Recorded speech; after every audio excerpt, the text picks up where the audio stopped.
Migraine 2 is roguelike third-person shooter. The game is made by Seattle-based tweaker disguised game developers over at Hoppo Games.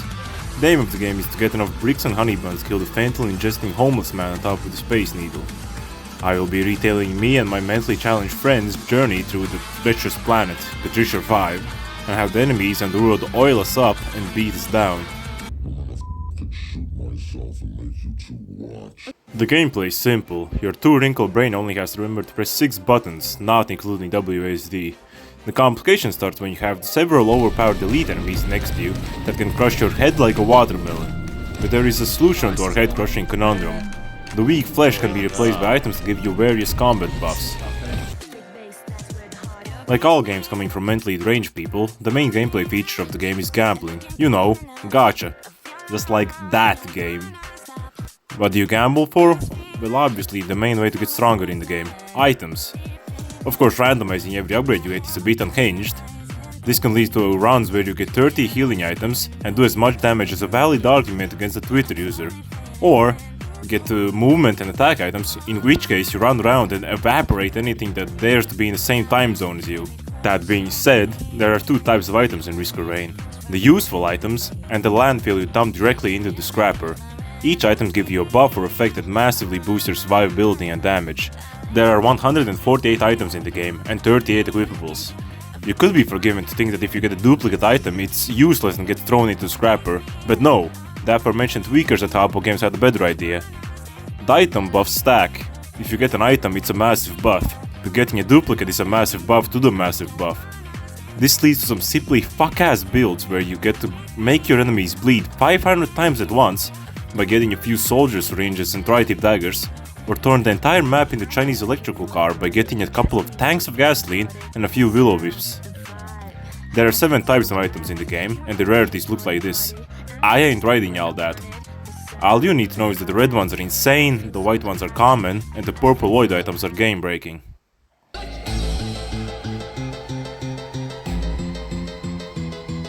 The first thing we do is select a character. This was easy for me because I have a high functioning and mature brain.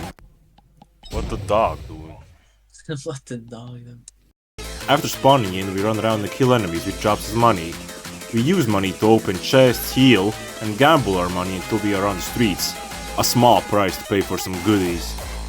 After collecting a couple of items, we start the teleporter, which spawns 2 giant jellyfish. There are more enemies this time because I active the Shrine of the Mountain, which doubles the bosses in teleporters, but also doubles the drops you get after killing them. There is a rule in my friend group that says if you see a mountain shrine, you have to activate it, even if it costs us to run. Breaking the rule means you go to the femur breaker. After charging the teleporter, a blue portal appears next to us, so we waste no time entering it. In the portal we find a nice man doing a yard sale, but we are not interested in his old t-shirts and dusty record players. What we are after is what is hiding in his backyard. A portal to the...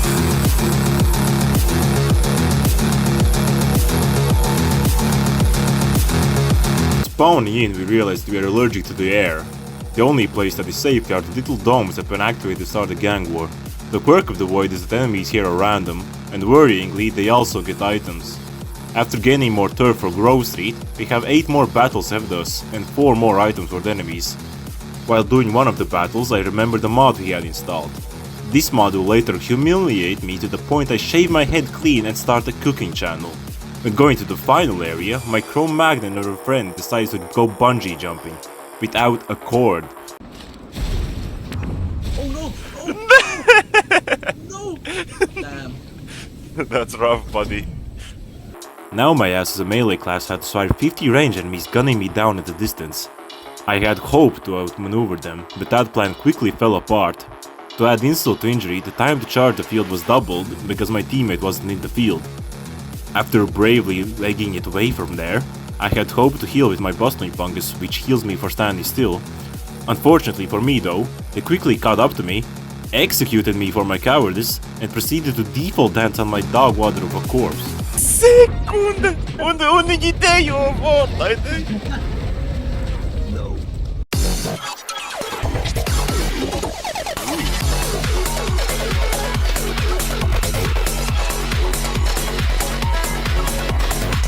After getting sent back to the lobby, we quickly start another run.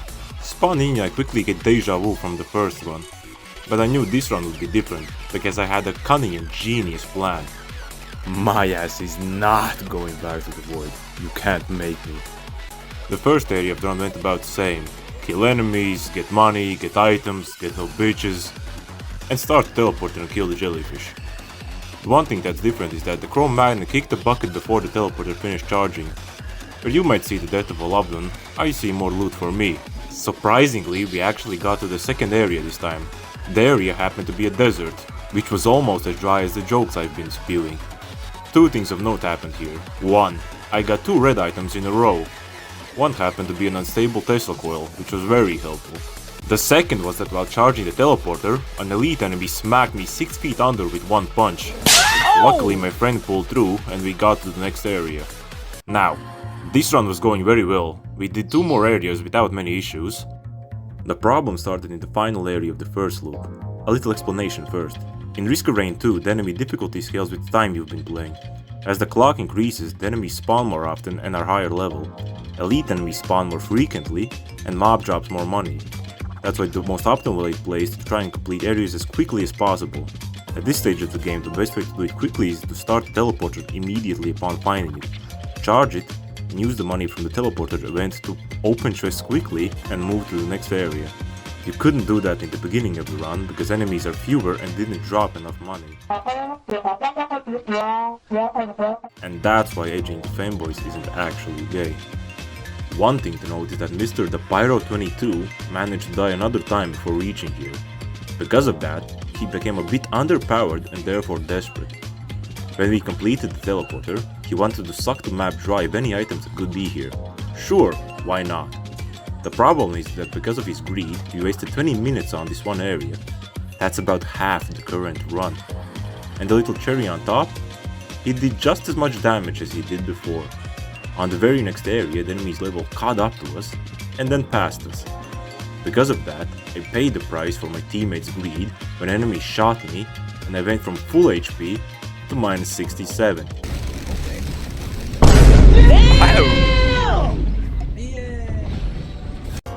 Somehow the greedy little cockroach scurried his way through the portal and went on to the next area. In the next, and spoiler alert, final area of this run, our luck had finally run out. After starting the teleporter, my overconfidence got me made into a news headline.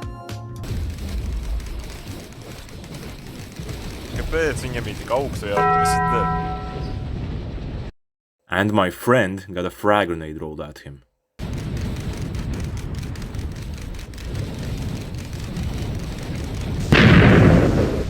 And the enemies then did what they do best.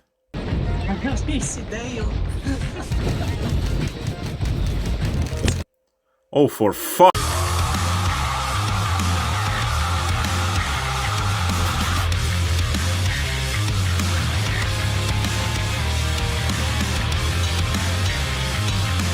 After the dumpster fire that was the last one, I had yet another genius and brilliant idea.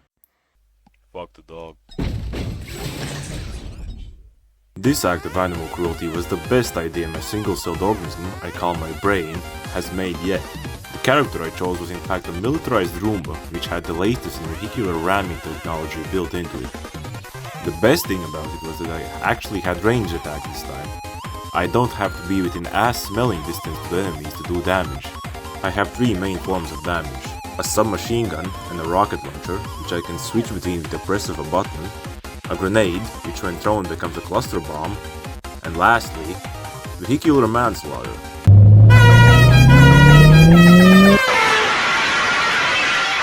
The start of the run went about the same as the last one. Kill enemies, get money, get yada yada, yap yap. The run truly started when I started to get void items, which I mentioned at the start of the video were game breaking. And the item which turned this from a good run to a god run was this. The Benthic Bloom, which I knew immediately upon choosing it.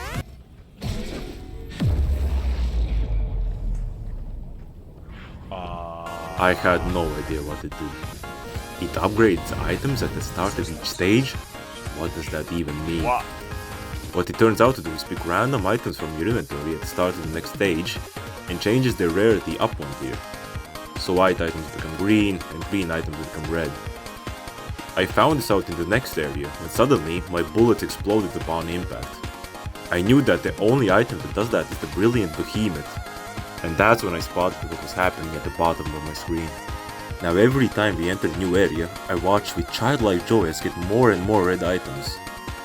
And in the very next area, I got a 57 leaf clover, which then turned into another Benthic bloom, doubling the upgrade effect. Void items are a new rarity of items which are exclusive to the Survivors of the Void DLC. They are effectively items from the main game, but with opposite effects or effects that contradict the vanilla items. The Will of Wisps makes enemies explode when they die, but the Void variant, the Void Send Flame, makes full HP enemies explode. While the tougher times has a 50% chance to block an attack, the Void variant, Safer Spaces, has a guaranteed block with a 15-second cooldown. They also corrupt any vanilla items and make them into Void items. That's why the 57 leaf clover turned into another Benthic bloom. Okay, rant over. To sum it up, with each stage I was getting stronger and stronger, and the moment I got my Roomba hands on the death mark, I was complete.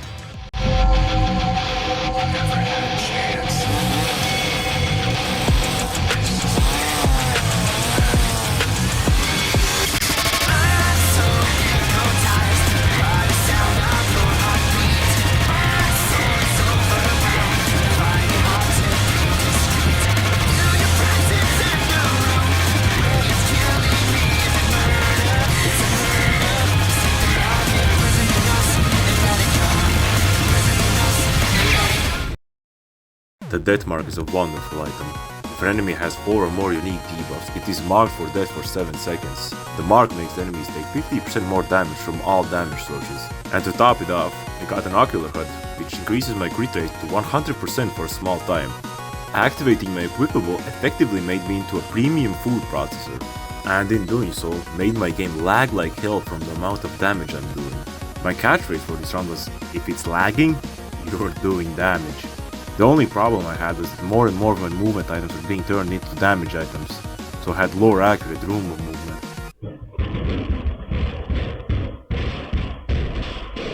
After the second loop, we decided it was time.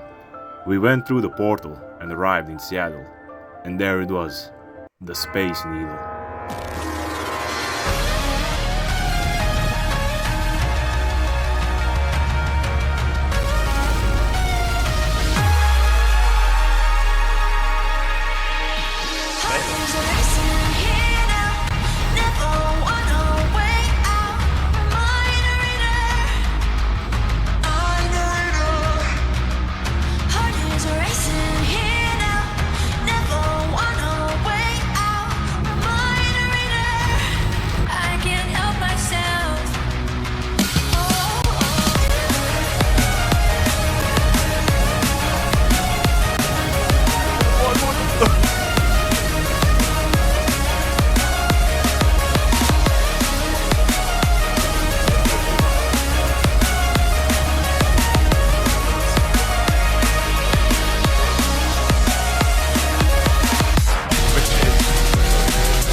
After donating some bullets to the homeless man, we go to the ship.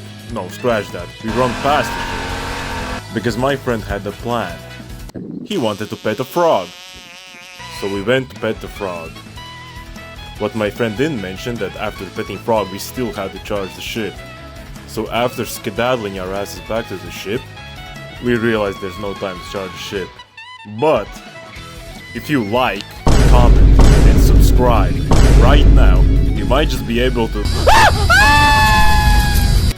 Yeah, so we lost. And after a few more tries, we didn't succeed.